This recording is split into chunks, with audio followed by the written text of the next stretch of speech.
Well, I wasn't doing a lot today, so I thought I'd do a kind of top 10 tips for selling on eBay. A very disorganised one, just sort of from the garden next to the ponds down there, looking a bit cloudy actually. But let's crack on. So, yeah, I've been selling on eBay for 17 years, I guess. It showing my age there. Doing it full time for just under 4 years. So I've noted down 10 things. So not in any particular order, actually. So the first one, some of these might be a bit controversial. Okay, let's start with a controversial one. Don't offer free postage. I know some people do, and I would say for some media stuff where everybody else offers it, yeah, do it. But I tried it, and I was trying it to try and get the top seller badge that you get, which I think gives you like an extra 10% off your final value fee. So it's like 10% of 10%. It's like 1% of the price.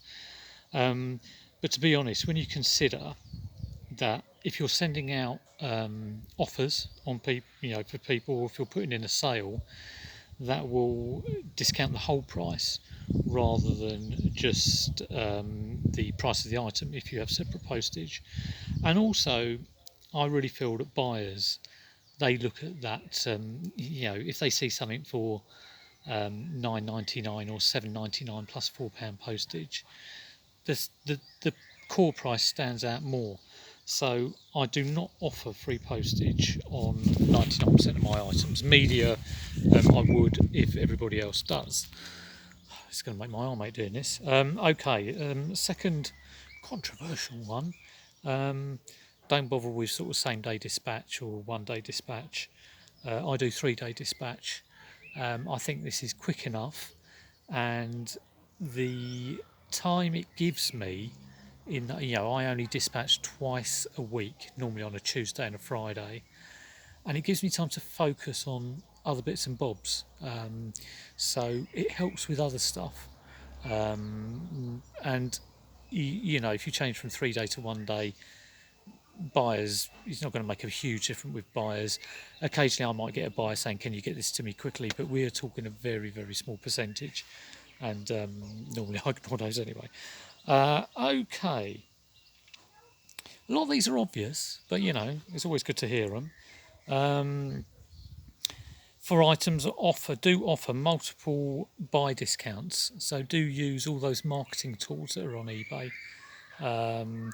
You can do it for multiple items, say if you've got 20 of the same thing, but you can also do it within your shop categories.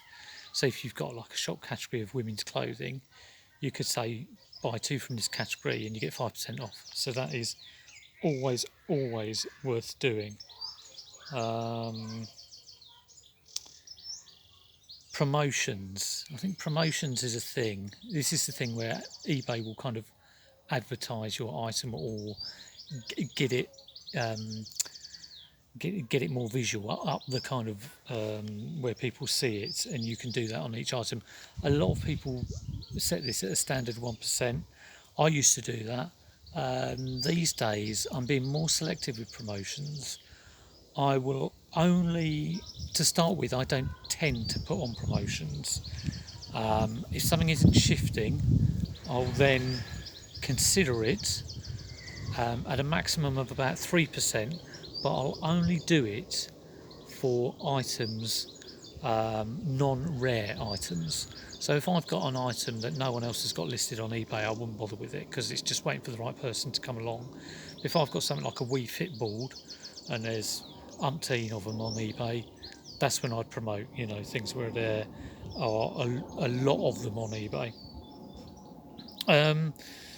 I've got another one here. I don't know what number we're up to, but I've source all the time, which is a bit weird saying that while lockdown's going on. But in a normal situation, source. Don't, and I suppose that's not an eBay tip, that's more of a general tip. But you can never have enough, and I wish I'd had more. When I first started selling, I was maybe going to my local charity shops and then a car boot once a week. And for some reason I thought that would be good enough, and I've quickly realised that you should go to all the car boots you can, all the jumble sales you can, all the charity shops if it's worth your time. That's what you've got to weigh up, whether it's actually worth your time or whether you're wasting time. I should do more Facebook Marketplace. I don't. That's probably a failing on my part. But just do absolutely everything, and grade what is your most successful area of sourcing. So for me, it would be car boots. Jumble sales are good when I can't get to a car boot, and charity shops would be way down the list. But yeah, you can never do too much sourcing. Okay, what we got that done that. Right, we're getting to the sort of top 5 now. Review your prices regularly. So if you've got something stuck on there and it's been like that for ages, what I tend to do is I have a monthly process for putting stuff either in a 10% or a 20% sale, or if I've already done that, then dropping the price. But it's always good to have like a routine for going through your inventory to avoid, something sitting there for 2 years, which does happen. Bear in mind, you might have rare items. I've just had a rarish item which is sold after 2 years.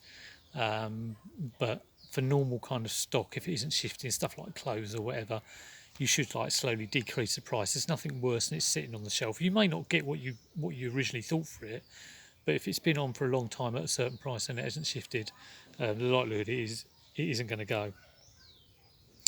And sort of backing onto that, going with that, I would say price your items realistically. So when you're doing your research and you look at solds, probably buy it now if you do buy it now, and you sort them all by highest price down to lowest price. Don't look at the highest price and think that's what I'm going to get. Sometimes that's interesting, but for items that are readily available, always look at a kind of like a mid price or a realistic price for shifting it, because at the end of the day it is about shifting it, not about asking for a high price. So yeah, definitely go for that. Right, we're on to the last 2 now, and these are going to be blindingly obvious for anyone who sells on eBay, but I'm going to say them anyway. Send offers to watchers. It's probably one of the best features that eBay has done in the last couple of years, and it does produce sales, definitely. And people will look at an item and watch it and then forget about it. So that little reminder, do them every day or as often as you can. Almost every reseller I watch uses this, and I've not heard anyone have a bad word to say about it. So definitely offers to watch is a good thing to do. And my last one, which is probably something I go on about on my channel, but and again is an obvious one, is list as regularly as possible.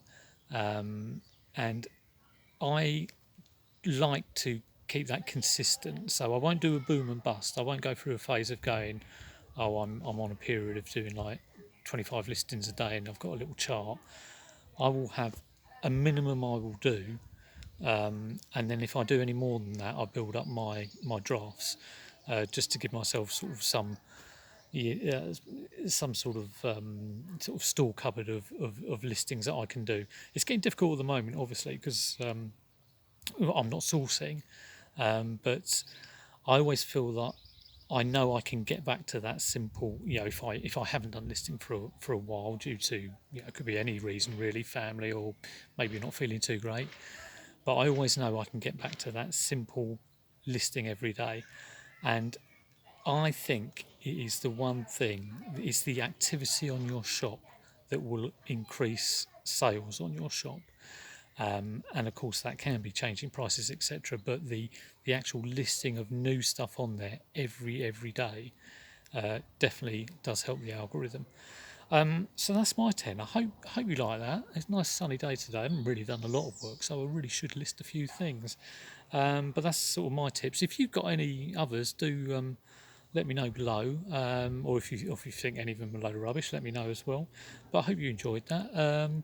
Please give it a thumbs up if you can, and if you're not sub, please sub. I'm on a bit of a journey to 1k. I might get there by the year 2500, who knows. But take care for now, and I'll see you soon.